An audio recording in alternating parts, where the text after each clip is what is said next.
Hey guys, thanks for being part of this kind of first movie night at Canon.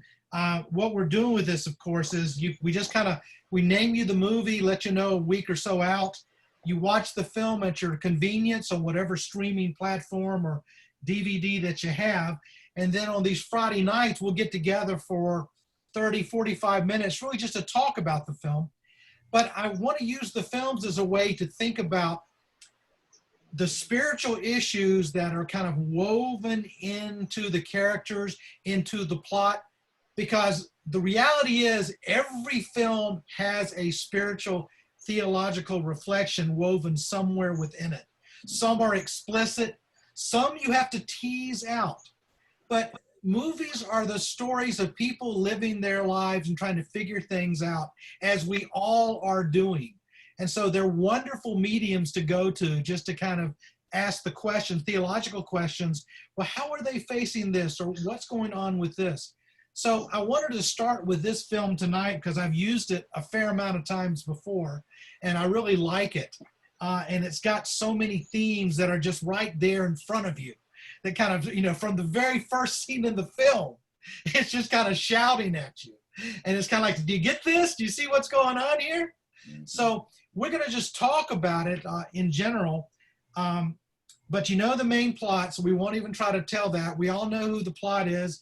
I've got the name of some of the characters written down if you don't remember all those people to be able to refer to them. But first, just kind of, why don't you just let us know just what did you like about the film that made an impact for you? And remember to raise your hand, and Jan will see your hand, and then we'll all get to hear. Go ahead, Beth. I like the way that the Sally Field, I can't remember her name. Edna. Her name, Edna, yeah. Yeah, Edna, the way that she stood up for the black man. She gave him some grace at the very beginning when he stole the silver, and she told when the sheriff brought him back, she said, yeah, I told him that's what I needed him to do, and he was supposed to come back. And the way that she listened to him when he told her, when he was telling her about, doing the cotton fields and everything, and she listened to him, and then she convinced him that they could do it, and he said okay, and then he taught her how to negotiate with the miller, the gin guy. Yeah, and I appreciate it, Beth, recognizing that moment of grace that made their connection, and then after that, it became going back and forth between the two of them. Right.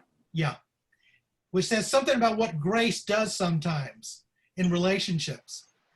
Makes that connection, and then it comes back, and a dialogue gets started. Thanks. Somebody else.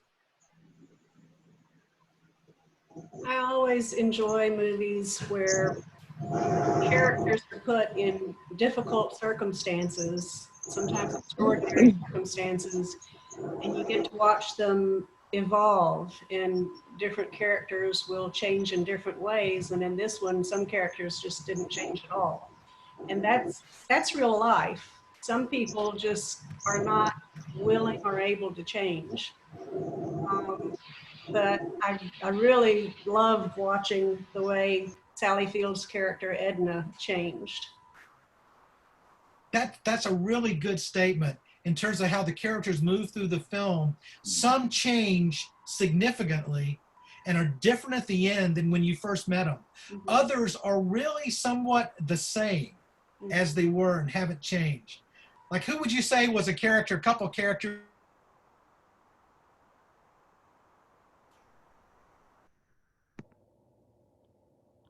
Sorry. It's all right. No, we're doing this together. Go ahead. The question I was asking was, who were some characters, as Catherine was pointing out, that stayed the same throughout the film? And then who were some that maybe changed? Maybe give one of each. The cotton guy, I can't remember what his name was, Simmons, I think. Yeah. He pretty much was a jerk the whole way through. Wasn't he? He stayed exactly the same. Yeah. Yeah. Yeah, you got characters like that that are static, that just make no change at all as the film goes forward. Yeah. Yeah, Catherine. Yeah, the banker didn't change a whole lot either. He was in it for himself. Yep, the banker stayed about the same. Catherine, you were going to say? Will and the black guy, I don't remember his name. Moses. Moses. How can I forget that? And the kids and Edna all became a family, and they all started out so not. But like when they were all getting into the shelter together for the tornado, I thought they very much became a family. Yeah, that's actually something interesting to think about, that they themselves ended up forming a community that didn't exist at the beginning of the film, and that they, in some sense, from separate places, all came together and joined together. Yeah. What other characters did you see that maybe changed or didn't change?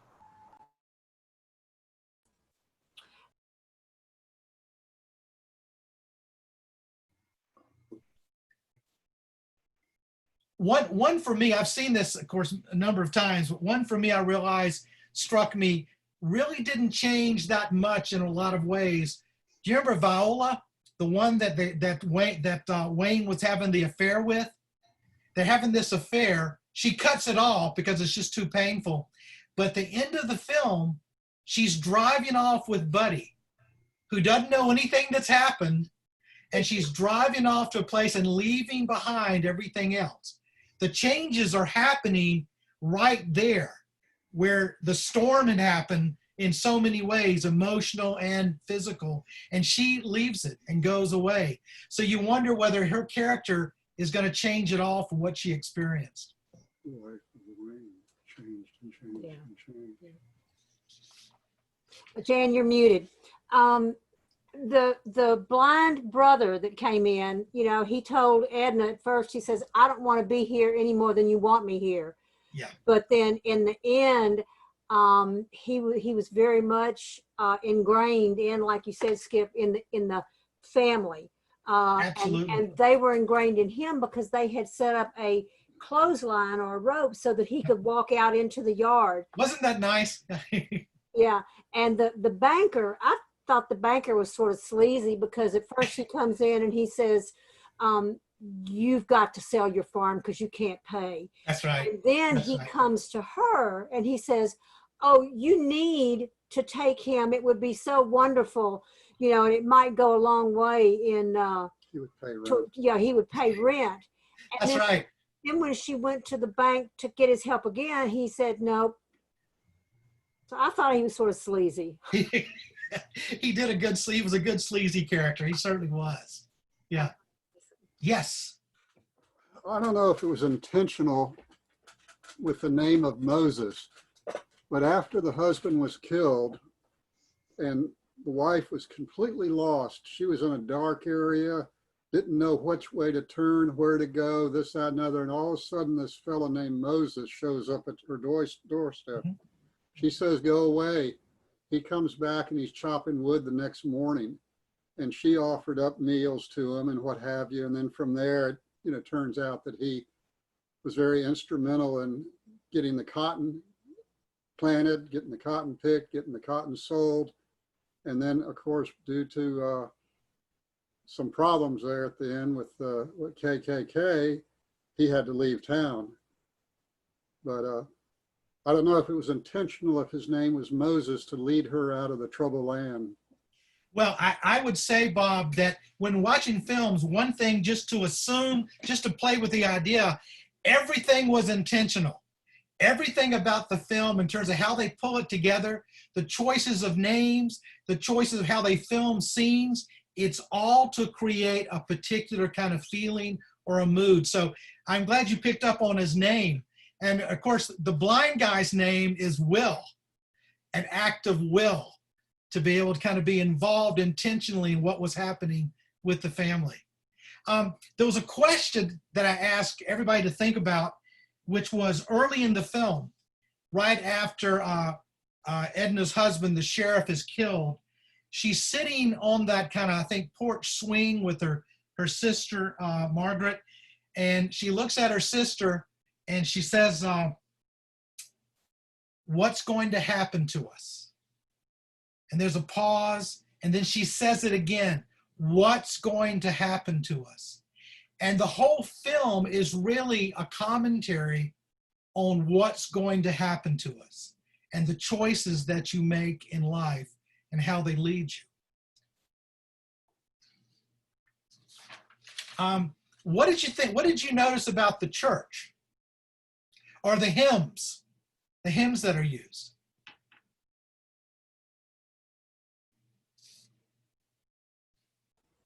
The very first hymn, choir members, you should get this one. I mean, what's the very first hymn that gets sung by the choir at the beginning? It's the backdrop as they're showing the town and scenes of the whole town. You have the congregation, you hear a choir singing as the whole movie is set up. What was the song? Oh, was it? All right, buzzer. Okay. The story, what they're singing at the very beginning is, this is my story, this is my song. And they're saying, this is my story. And then the whole movie follows from that, this is my story, as it goes on and kind of everything that happens after that. What else did you see in the film that would you kind of struck you as a spiritual element or something they were trying to say theologically? Well, Will was blind, but he had a very good sense of hearing. Yes. When anybody talked, he knew who it was. Yep. And so his gift was that ability to pick out those voices, and that's what saved Moses in the end, because he started naming those people, well, calling them by name, and they were kind of amazed that here's a blind man. How can he see us, know who we are? But he knew every one of them. It's very good, Bob. Yeah, they're making that they're making a statement there about how the blind can see. And they see clearer than the people that can actually have vision in their eyes. Yeah, thanks. Other things. Yeah, Catherine. Unmute. I was struck by, from the very beginning, how Christian Edna was. Like when she's turning away Moses in the beginning, she feeds him first. And in the morning when he comes back, when she's told him not to, she's feeding him breakfast. She's taking care of him, even though she's telling him he can't stay. And then when the cotton pickers come, she wants to know if they've had breakfast. So she's always taking care of others, looking out for them. And she starts out, this woman that doesn't know anything other than how to take care of a family and run a home. But she finds strength, and things, through much hard work, things start working out for her. The right people are put in her life, and they come together, even though they started out as strangers, and like Will was very resistant. And yet in the end, they become close. And I think that's how life goes when we're spiritually fit. Things work out for us much better than when we're not paying attention and not listening and not trying to be in God's will, but going off on self-will. Thanks, Catherine. Kind of like the banker or the cotton gin guy. Well, you know, one thing to watch that was kind of,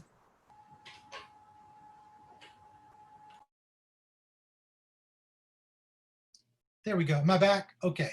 One thing to notice that throughout the film, the banker is a good example of someone who's very self-sufficient. They've got everything they feel like they need. They've got it all figured out. They're going to tell you how to figure it out. They're going to say, this is what you need to do. They've kind of got it all. There's no way to get through them. It's like they're surrounded by a boundary, you know, that basically they're able to solve it all. But it's the characters that are vulnerable, that connect with their vulnerabilities to each other, that are able to find their way out. And this really illustrates, this is something that in a lot of my pastoral care classes, this is a major theme. And this is just something I would say to all of us. We connect to other people through our vulnerabilities, not through our strengths. It's our vulnerabilities that allow us to be connected to other people and to join with other people. And Sally Field, I'm going to suggest, was actually one of those people that was probably would have been pretty self-sufficient, thinking she had it all together. She had her husband, she had her kids. They're talking about where they're going to go off and do this and this and this. But when her husband dies and her world is shattered, that is the vulnerability that somehow allows her to reach out in grace to Moses, to reach out and allow other people to kind of come in. Yes, Beth.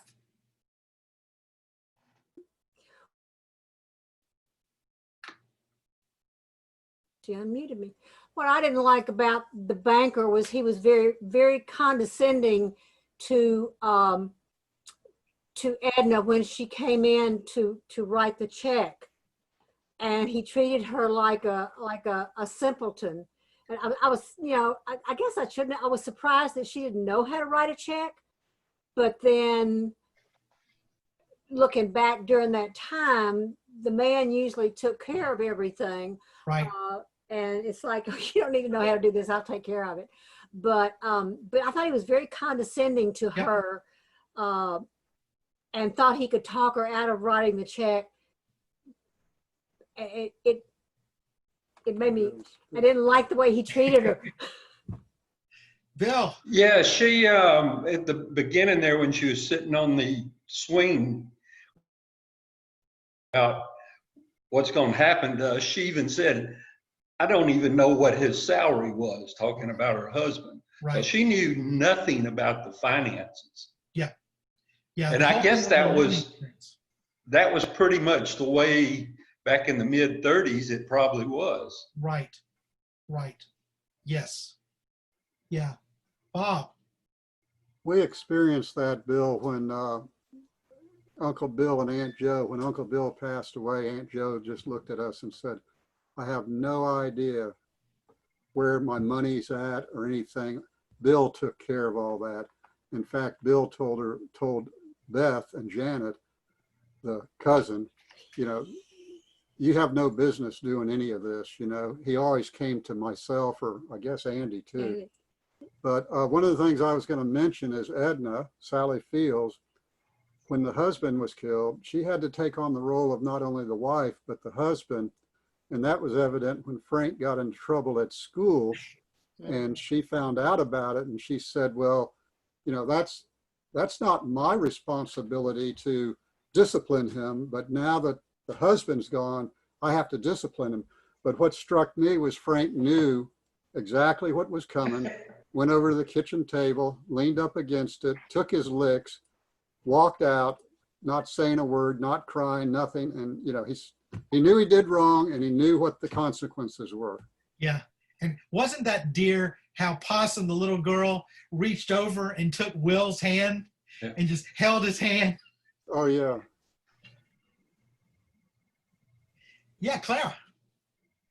One of my favorite scenes in the movie was toward the end when Moses was leaving. I wasn't happy that he was having to leave, but he gave Sally Field's character the gifts for the two children and the handkerchief that had been his mother's.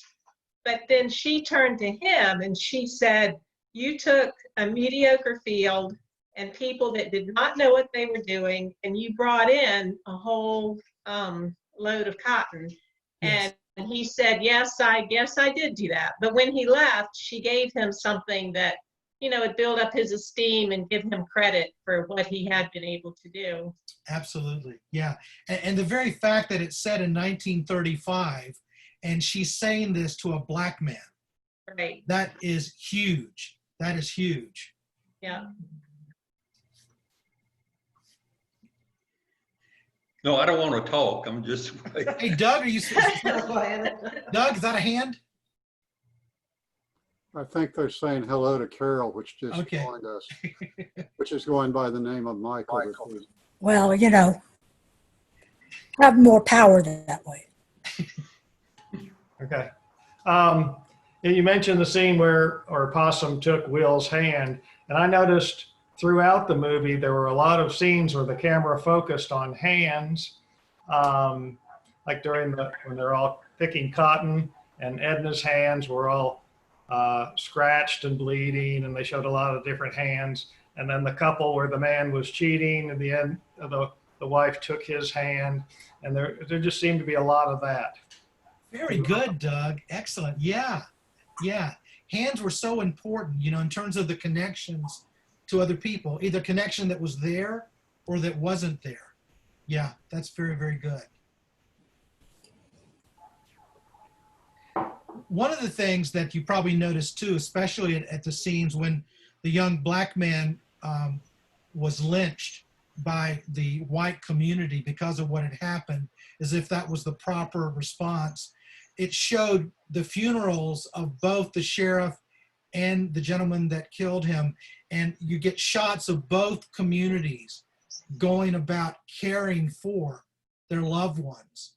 And they're kind of going back and forth with kind of an overture of the songs in the background of the choirs, showing that there's a spiritual need that both have as they're trying to make meaning of what's happened in their own communities.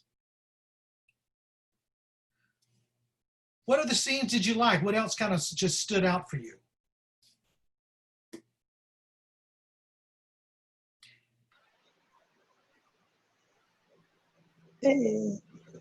A hand. Yes. Has the washing of the body already been mentioned? It has not.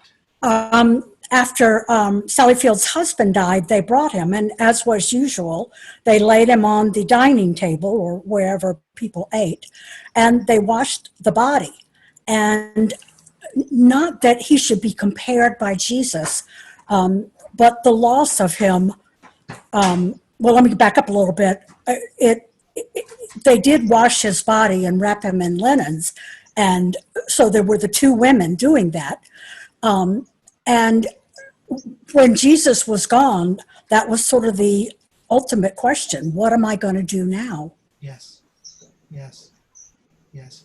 Which is a question that all of us have asked at some point in our lives.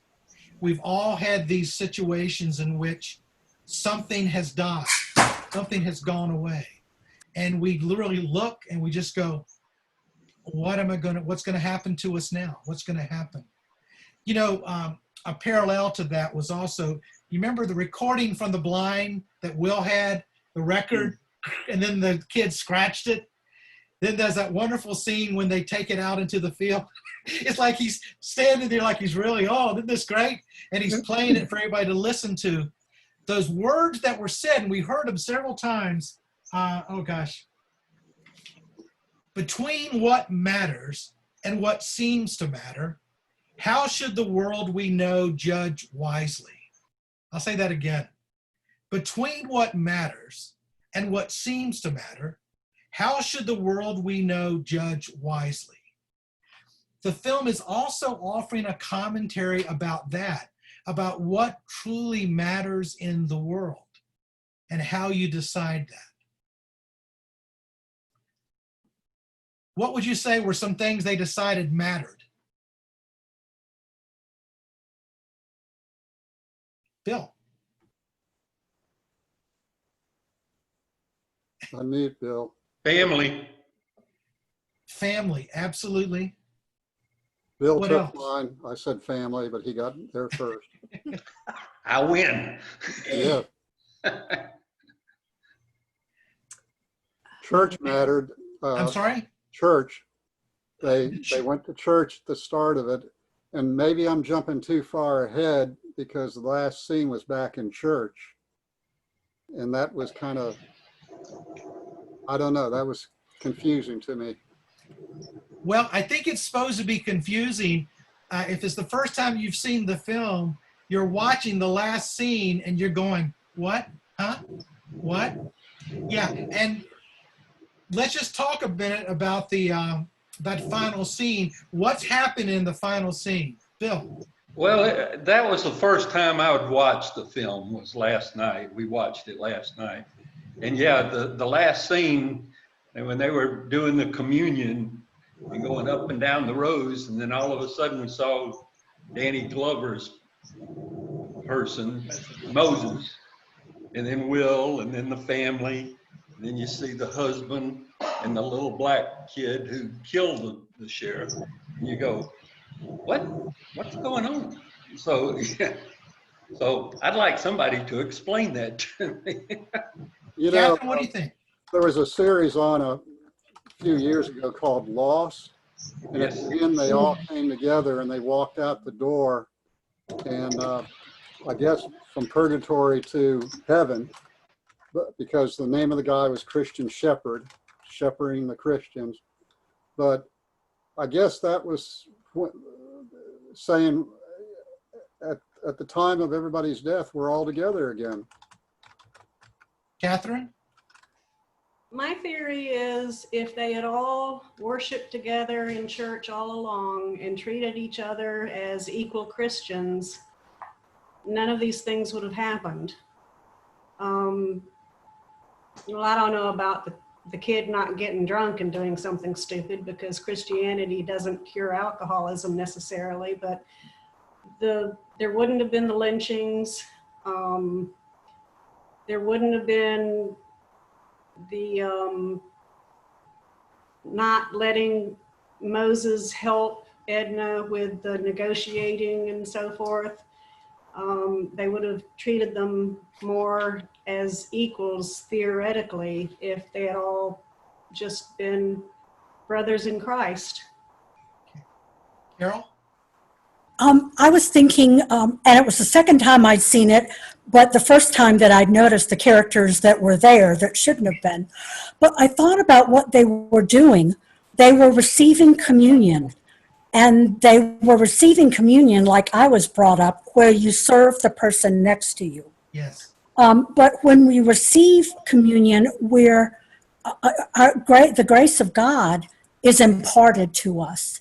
And so I thought in terms of the grace of God was there for all of those people, the killer, the adulterer, the banker, who wasn't that bad, but still was a little harsh. You know, that's where a lot of us stand. We're not so bad, but we could be better. So that's what I thought about. Yeah, thanks. Yeah, Bill. One thing we did notice, and Marcia and I talked about it, was when you looked at the people, that one pew, starting from the left, the actions of that person affected the person sitting next to them and on down the line. Where the little black kid shot and killed the sheriff, his death affected Edna and the boy and the kids. Their actions affected Will, whose actions saved Danny Glover's life. So it was kind of each person, every person's action was affecting somebody else. Yeah, again, you're seeing the kind of interweaving of every character is kind of interwoven with the others. Hey, Beth, yeah. I noticed at the end to me, I guess that was the most powerful scene, where you have all the people, like Bill said, they affected each other's lives. And it's kind of like, in the end, we're all going to be together. So why not be together now? Yes, Brian. I also noticed the people who died in the car during the tornado, where they pretty much took up an entire row of there when they were going through. And I was going, I've seen those faces before. Where are they? Yeah, that woman that had been in the car that had told Frank, get in here. And he goes, no, I got to go home. She was there on the pew as well. So it's kind of like the community of faith. I mean, no matter what church we go to, we were all there. They were all there together in the one community of faith.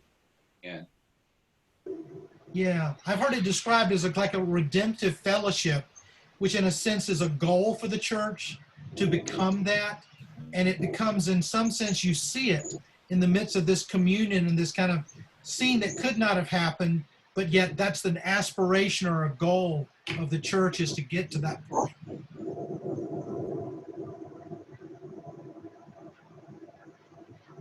What else, guys? Anything else you want to bring up? Yes, Jan, can you hear me? we can. Okay.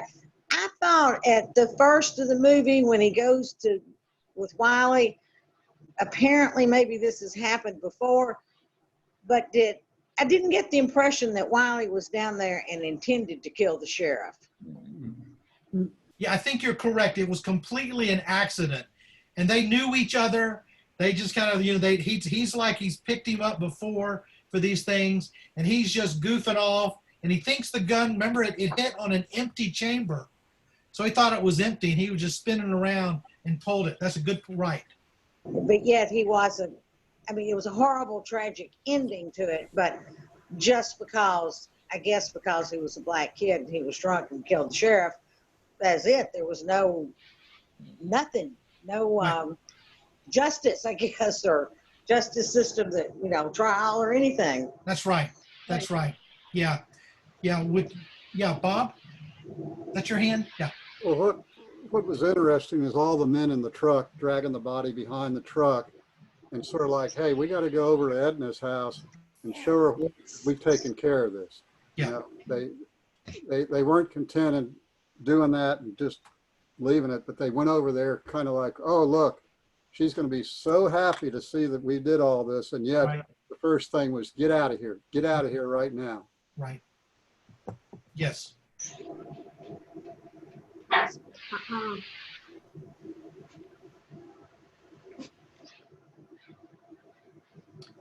Darlene, is that your hand? Yeah, that's my hand. Okay. I just noticed the fact that that all the whites, and everybody in the film, none of them could offer a solution to Edna's problem, except for the black man. He was the only one who could come up with a solution that was really a good solution for her predicament. Well, that's right. It was the people that you would have thought the least of these. It was the blind man, and it was the black man, the outcast, that are really looked on as on the fringes of the society, that are able to connect with her and help the situation to get resolved. Yes, thanks.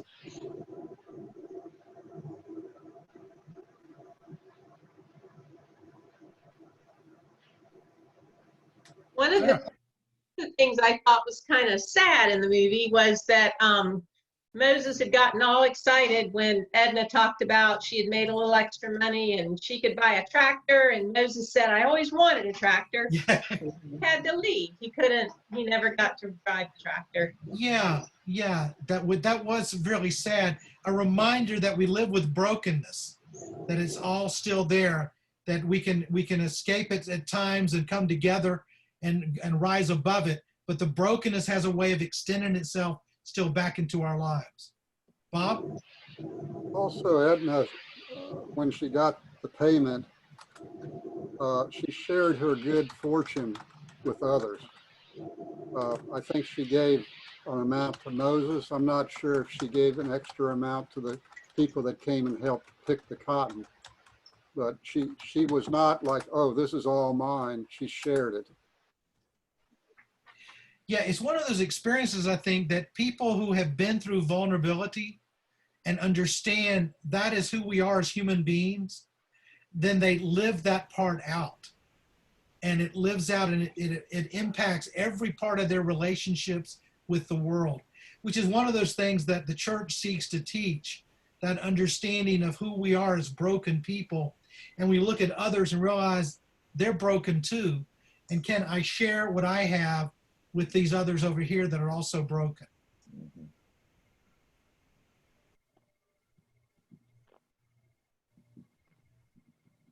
And Yeah, Beth.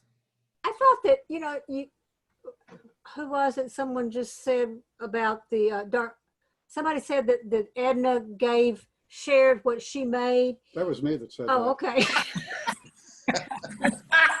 But, I'm Bob. I'm right here. but she was kind of, if you have to do a degree, she was really imparting more grace than anybody in the film. It's like she didn't want to punish Frank, but he knew he deserved it, and she knew that he needed the punishment, but she didn't want to do it. I feel that's like God. He knows we need punishment. He doesn't want to do it, but for us to learn. But she just, to me, she was very, very giving in a lot of grace in the things that she did. Thank you. A general question I wanted to ask everybody here while we had the group. If you were going to take this film and project it, let's say, 5 to 10 years further with the characters, what would be going on with them? What happened 5 to 10 years later? Bob. Gotcha. I think about 10 years after 1935, we were close to the end of World War II. And in World War II, World War I. no, 1935, right? That's where the film was, yeah. Yeah, 10 years later is 1945. We were wrapping up World War II. And we still had the prejudice and this, that, and the other, but we also had blacks and whites fighting together. Or sometimes they were separate units, but they were all fighting for the freedom of our country and the protection of our country. So, Bob, do you think Moses would have been in the service? Definitely, he'd be in the service. I think the sheriff would have been the first to sign up. I don't think the banker was going to be a volunteer. I think we'd had to draft him. But the other thing that struck me was Moses prepped Etna on how to negotiate or what she needed to get, you know, as far as the price of the cotton and this, that, and other. And I think it was 3.5 cents. And Yes. Immediately the person at the gin was going to take advantage of her because she was a woman.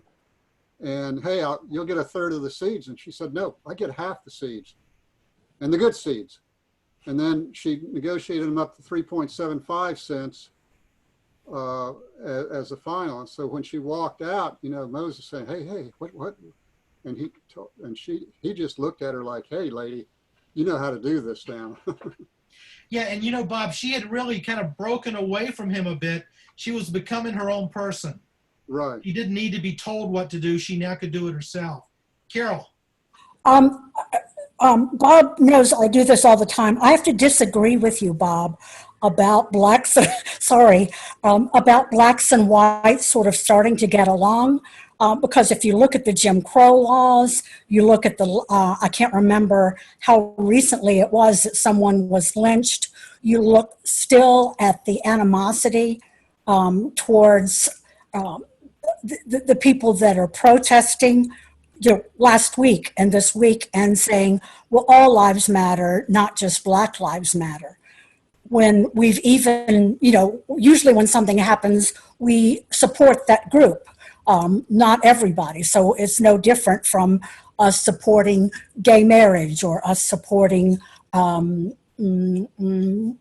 people who are on strike. So I don't see us 10 years from there or even 50, 70 years from now. Well, Carol, what would still working together. Carol, what would you see the characters, though? Take the characters themselves in the film. 5 to 10 years, what will be going on with them? I think Edna is still trusting God to provide for her. Okay. Yeah. Do you think, by the way, this is just a question somebody in one of my classes brought up. Do you think Edna would have ended up with Will in a relationship? With what? With Will. Will and Edna in a relationship. Could be. Eventually. Mm-hmm. Possibly. Yeah. I think she would have been doing I think she'd still be working hard, but I think she'd be doing just fine. Okay. Yeah. Bill? Yeah, going back to what Bob said about how she worked that deal with the cotton guy. I think that's why at the end of the movie when Moses was leaving, she didn't act like she didn't try to make him stay.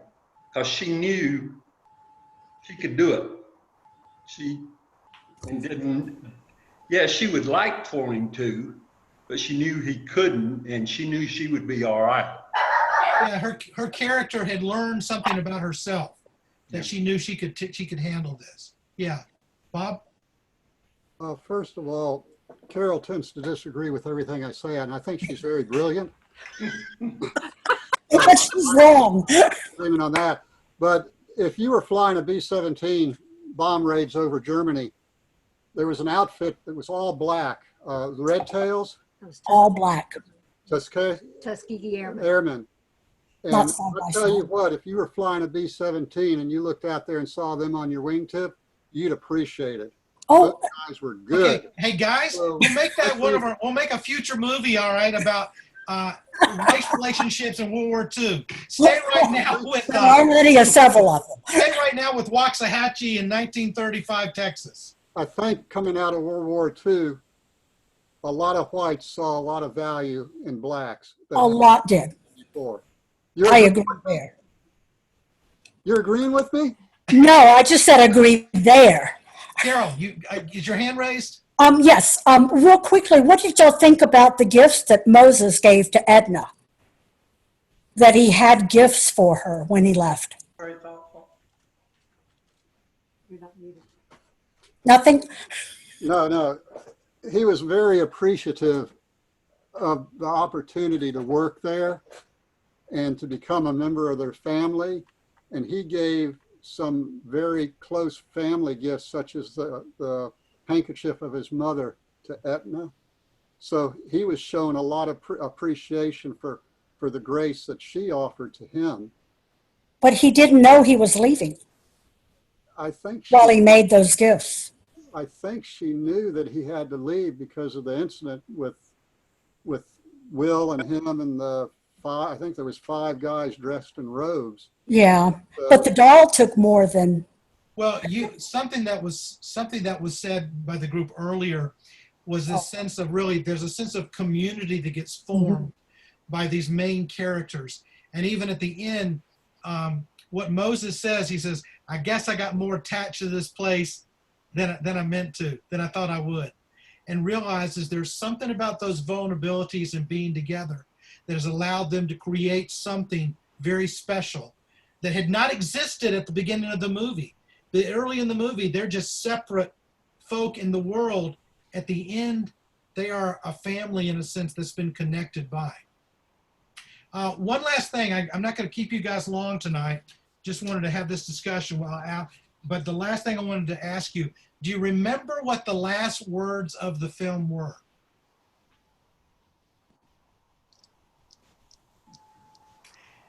The last words of the film happened in that kind of fantastical scene when they're having the communion and your head's going, what? Who? Wait a minute. He came back? Wait, who's that? Christ. And you're watching, they're trying to figure it out.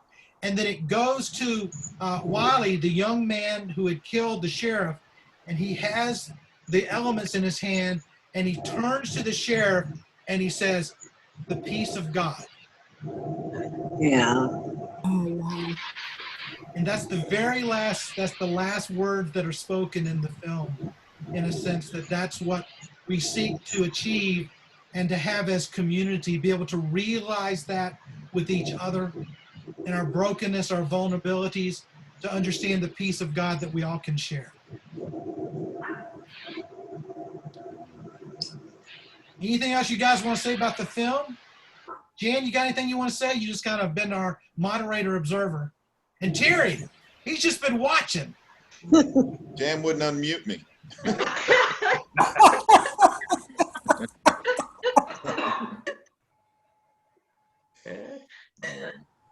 All good. I'm just grateful for the opportunity. It was somehow a movie that I had missed. I think it's something that I'm going to have to rewatch because it was too much to be considered in all the things that we've talked about here and details that as we're talking about them now, you want to explore a little bit more. So I told Skip earlier, this was difficult. I mean, there were portions of this in the movie that just were very hard to watch. And it just made me wonder, what are those things that we'll look back on 5 or 10 years from now at our behavior and realize those things were.